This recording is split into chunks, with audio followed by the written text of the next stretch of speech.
I was in my room one day and I was praying and I was like, okay, God, you showed me that I was a Christian.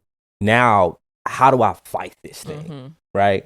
And I believe like the Lord spoke to my heart at that moment and was like, you don't believe that I've saved you holistically. Like you believe when I've saved you, I like saved you in portions almost, but you're not delivered in certain areas, not because I'm not the God who saved you, right? I am that God, but you just don't believe me in this area in your life. There's some unbelief in you still about who I am and what I can do in your life. And I think that's when we fall victim to our temptations the most.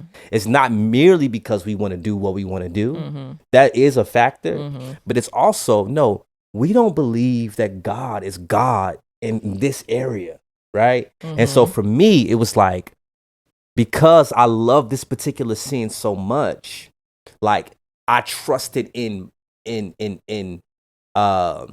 my own desires and sometimes my own strength to fight this sin. And I ain't really lean to the Lord to say, you know what, you're powerful, you're God enough to take this temptation away from me, to help me to fight this, to strengthen me.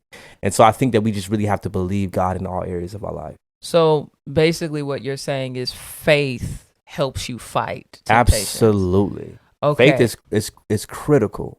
So explain that more, because I just wonder if I could see how, especially depending on what church context you grew up in, the way you have fought, you might have succeeded at apart from faith, right? And so you have some people who might lean on the fundamentalist side, where the way they fight is by avoiding everything. So they avoid the movies, they avoid certain people, they avoid certain context. And that's not to say it's not wise, because it is wise to actually guard your heart by watching where you go and watching what you engage. But you can do all that apart from faith.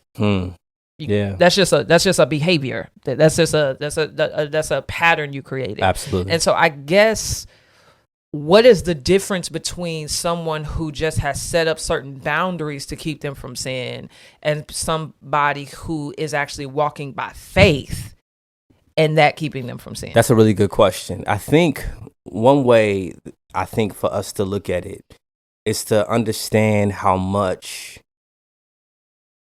of God is a relational God as it relates. Like he's a relational, like he's a father, right? And the reason why I say that is because he's a father, we have to understand that our faith in him pleases him in a way that helps him to move on our behalf. Yes. Right? Without faith, you cannot please God. Without faith, you cannot please God. And so in the same way, you want you're going to do for your children, but you're going to be compelled to act on their behalf when you know they believe in you.